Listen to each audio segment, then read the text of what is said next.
this water is awesome. So, how's everybody doing? Good? Good. Yeah. Can somebody tell me about one of the morning sessions, something you all saw that really spoke to you? Anybody have a cool story to share, please? Somebody? You? Yeah, I'm going to pick you. You're the first session. Oh, okay. Thank you. Anybody who came here earlier today that can share something, because I wasn't here because I was really tired and couldn't be here? Anybody? I'll share that I asked that question mid-morning, Yeah. and the group was high energy and wanted to know more about how. Okay, cool. Well, hopefully I can help with that. I don't have a fancy PowerPoint. I'm a pretty boring guy. I didn't really come prepared, I guess, because everyone else is really impressive except me. So what I have is a picture of a little kitten. It's kind of cute, so I'm going to pass that out. Really, the real reason is I know some people like to learn by reading, some by listening. The Boston Globe just did an awesome interview with me last weekend about our work, so I'm going to pass that out. You can check that out, or you can just look at the cute kitten, your choice.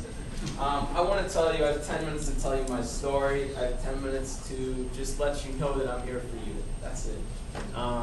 Nothing too fancy, nothing too complicated. I wish I had a cool PowerPoint, but I don't. So I'll just tell you about who I am, what I believe in, how I got started. I read one article in 2005, excerpts of the book The End of Poverty by Jeff Sachs.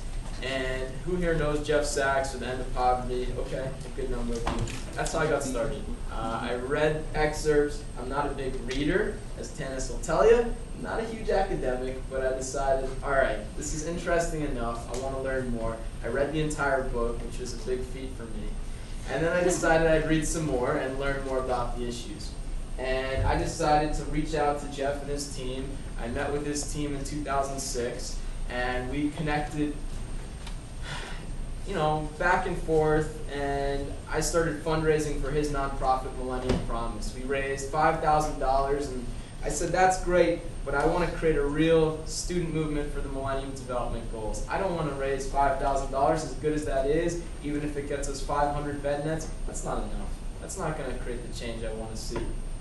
So after that, I decided I would take it to the next level. We brought together, I reached out to students across Boston, and actually it all started here at Harvard. I was a student at Brandeis, but I think it was maybe that red building or the one next to it. We brought 6 different student groups together from 5 campuses. We all sat down and we said, how do we work together? Everybody's got a project, and that's great, but in my mind I said, that's not going to do it. I'm tired of a million projects, and I'm just being honest with you.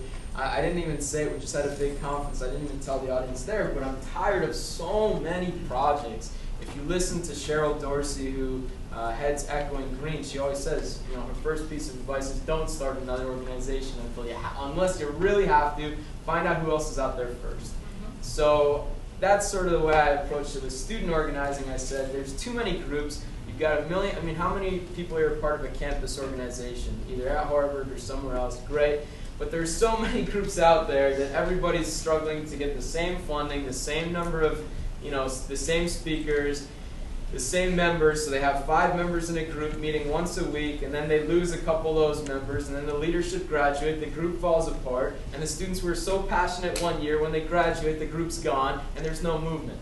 So that was really frustrating to me. I decided we would reach out across Boston. All the groups met here. We had our first big conference in 2008. We brought 1,000 students together from around the world. We had Jeff Sachs, Paul Farmer, John Legend, Ira Magaziner. You go down the list, they all came because everybody knew somebody.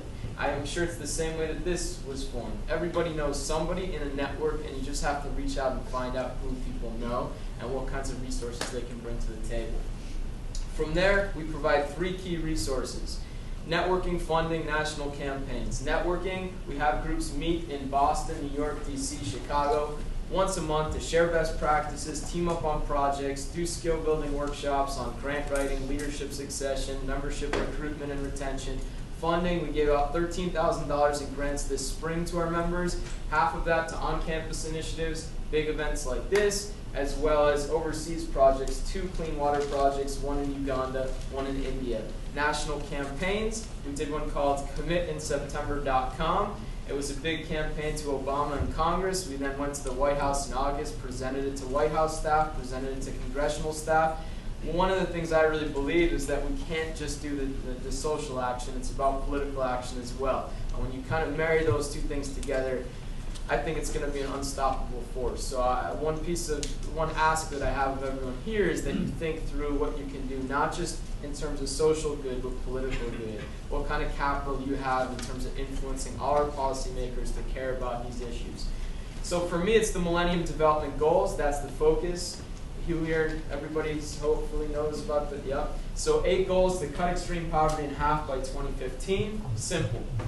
We just had a conference. I'm pretty burned out. I should be on vacation right now, but Tanis asked me to come. I wanted to come do this before I go on vacation. We just had a conference with 1,000 college students at Columbia this past weekend. Jeff Sachs was there, Bobby Bailey, who's co-founded Invisible Children, Bernard Amadei, who co-founded or founded Engineers Without Borders USA. You go down the list, Scott Harrison from Charity Water, all these incredible people. One of my favorites was this video message we got from Queen Rania, who I actually just met twice in the last week, and which is unbelievable because she's brilliant and beautiful and one of the most amazing people I've had the pleasure of meeting. But I wanted to share this video because I know most of you probably weren't there, but at least get a taste of what the event was like. So if we could run that video, that'd be great. Hello everyone. Welcome to the Millennium Campus Conference. You guys are amazing. I'm so proud that students from across America and around the world are uniting and speaking out for 1 billion people impoverished through no fault of their own. Thank you.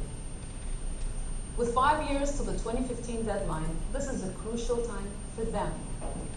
With 48 hours till leaders meet in New York to discuss the MDGs, this is a crucial time for us. They'll tell you there's been progress in the last decade, and there has, just not enough. Children still die of diseases we know how to cure. Girls still do housework instead of homework. Mothers still wrap their babies in shrouds, not shawls. But if every child was in school, we could change gear on global progress. That's why this week I'll be giving world leaders a math lesson. 2 + 3 = 8. You see, the MDGs are so interrelated that progress in one spurs progress in another.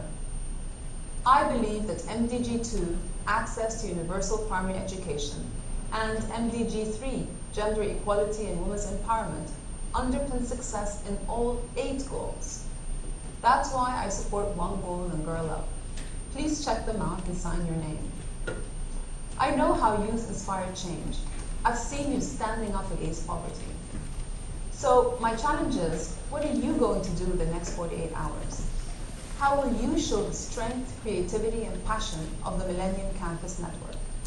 How will you deliver your message to world leaders? I'll be seeing a few of those leaders this week, and I promise to take your message to them. So send me a tweet or post a note on my Facebook page. You and me together for the billion who can't be heard. Let's turn up the volume and make leaders listen. It's our time. It's their time. And it's about time we kept our promises to end poverty. Thank you, and good luck.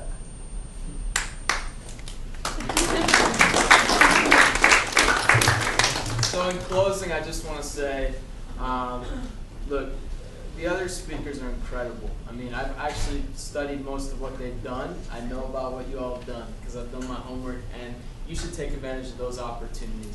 I need your help, so it's kind of a backwards kind of thing. I'm going to help you. We're going to give out grants. We're going to connect you to other student organizers in Boston. They actually just met this afternoon, and they meet once a month. They're actually twice a month in Boston.